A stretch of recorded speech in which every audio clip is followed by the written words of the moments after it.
اعوذ باللہ من الشیطان الرجیم بسم اللہ الرحمن الرحیم ان الذین اتقوا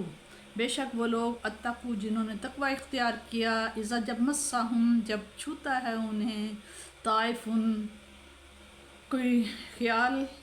من الشیطان شیطان کی طرف سے بے شک وہ لوگ جو تقوی اختیار کی رہے ہیں جب چھوتا ہے انہیں کوئی شیطانی خیال تذکروا تو وہ ذکر کرنے لگتے ہیں خدا کا فائزہ پس جب ہم وہ مبصرون تو وہ فوراً ان کی آنکھیں کھل جاتی ہیں کہ یہ شیطان کی طرف سے تھا وَإِخْوَانُهُمْ اور جو شیطان کے بھائی ہیں یا مدوہنہم شیطان کھینچ لے جاتا ہے انہیں فی الغی گمراہی کی طرف ثم پھر لا یکسرون پھر انہیں گمراہ کرنے میں وہ کوتاہی نہیں کرتے ویسا اور جب لم تأتہم محبوب صلی اللہ علیہ وسلم اور جب لم نہیں آتی ان کے پاس بیاتن کوئی آیات قالت وہ لوگ کہتے ہیں لولا کیوں نہ اجتبیتہا کہتے ہیں کیوں نہ بنا لیا تم نے خود اس کو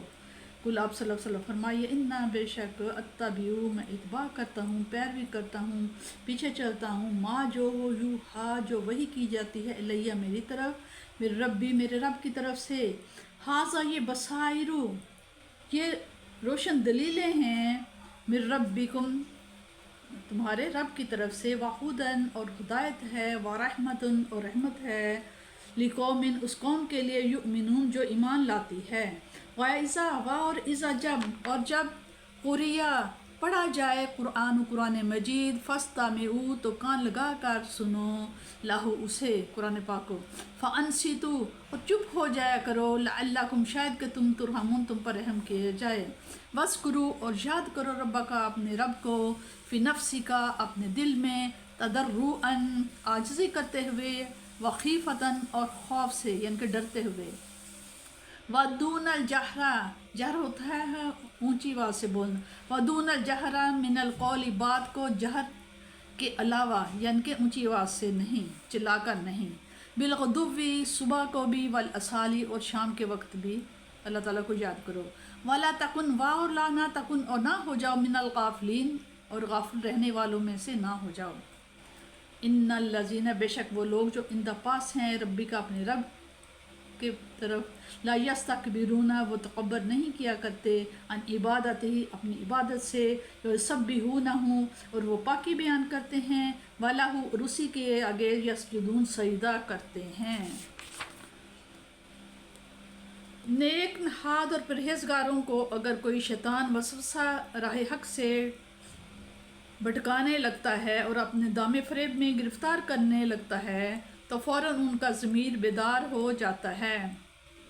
اور وہ ذکر الہی میں مشغول ہو جاتے ہیں اور توبہ استغفار شروع کر دیتے ہیں جس کا نتیجہ یہ ہوتا ہے کہ شکوک و شبہات کے گرد چھٹ جاتی ہے غفلت کی تاریکی کفور ہو جاتی ہے اور شیطان کا دام ہم رنگ زمین صاف دکھائی دینے لگتا ہے اور وہ خطرے کے اس مقام سے باخبریت گزر جاتے ہیں جب حضور نبی کریم صلی اللہ علیہ وسلم قرآن کریم کی تلاوت فرماتے تو کفار شور و غل مچاتے نہ خود سنتے نہ اوروں کو سننے دیتے اگر کسی آیت کے متعلق وہ فرمائش کرتے اور وہ پوری نہ کی جاتی تو از راہ تن حضور صلی اللہ علیہ وسلم کو کہتے کہ جیسے خود بخود نبی بنے بیٹھے ہو اسی طرح ایک آیت بھی اپنی طرف سے بنا کر پیش کر دو اللہ تعالیٰ فرماتے ہیں کہ اے کفار جب قرآن پڑھا جا رہا ہو تو اسے غور سے سنو اس کو سننے سے کچھ بعید نہیں کہ رحمت الہی کے دروازے تم پر کھل جائیں اور تم اس دعوت حق کو قبول کرنے کے لیے اپنے سینہ کو منشرح پاؤ اور بہت ممکن ہے کہ اس کے ظاہری جمال اور معنوی حسن سے متاثر ہو کر تمہیں یہ یقین ہو جائے کہ یہ کسی انسان کا نہیں بلکہ رب ذوالجلال کا کلام بلاغت نظام ہے دل کے آئینہ سے غفلت کا غبار اور رخ تاباں سے نافرمانی کے داغ دھونے کا طریقہ یہ ہے کہ انسان اپنی زندگی کی صبحیں اور شامیں یاد الہی میں بسر کرے ذکر تب اپنا پورا اثر دکھاتا ہے جب اس میں مذکورہ شرائط موجود ہوں نمبر 1 ذکر کرتے وقت انسان عاجزی اور انکساری کا مجسمہ بنا ہوا ہو کہ تکبر و غرور اور غفلت و کاہلی سے کوسوں دور ہو۔ نمبر 2، اسے اس بات کا ہر وقت شدید احساس ہو کہ اس کے اعمال اور اس کا ذکر اس بارگاہ رفت و جلال کے شایان شان نہیں۔ نمبر 3، ذکر گلا پھاڑ پھاڑ کر نہ کرے جس میں بے ادبی کا شائبہ ہو، بلکہ درمیانہ آواز سے کیا جائے جس میں ادب اور سنجیدگی ہو۔ ایک رات حضور کریم صلی اللہ علیہ وسلم حضرت صدیق رضی اللہ کے گھر کے پاس سے گزرے تو دیکھا کہ وہ چپکے چپکے ذکر میں مشغول ہیں، اور حضرت فاروق رضی اللہ تعالیٰ عنہ کے گھر کے پاس سے گزرے تو ملاحظہ فرمایا کہ بلند آواز سے محو ذکر ہیں۔ صبح ہوئی تو دونوں کو بلایا، حضرت ابوبکر رضی اللہ کو ہدایت فرمائی کہ ذرا بلند آواز سے ذکر کیا کریں، اور حضرت عمر رضی اللہ کو فرمایا کہ ذرا آہستہ ذکر کیا کرو۔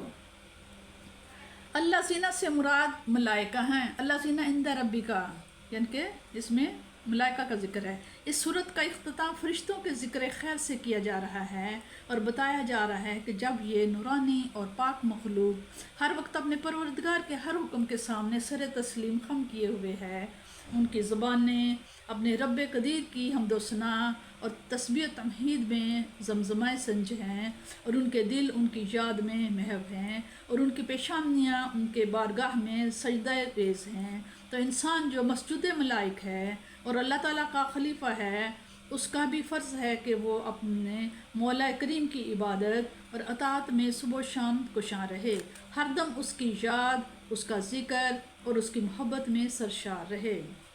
یہ آیت سجدہ ہے، اور اس طرح کے 14 آیتیں اور ہیں، جن کے 4 سجدے ہیں قرآن پاک میں، جن کو جب انسان پڑھے یا سنے تو سجدہ کرے۔ اسے سجدہ تلاوت کہتے ہیں۔ اس کے ادا کرنے کی بھی وہی شرطیں ہیں جو سجدہ نماز کی ہیں، یعنی باوضو ہو، پاک جگہ ہو، اور نیت کر کے سجدہ کرے۔ سجدے میں گئے 3 دفعہ سبحان ربی الاعلیٰ، سبحان ربی الاعلیٰ، سبحان ربی الاعلیٰ۔ سجدے کے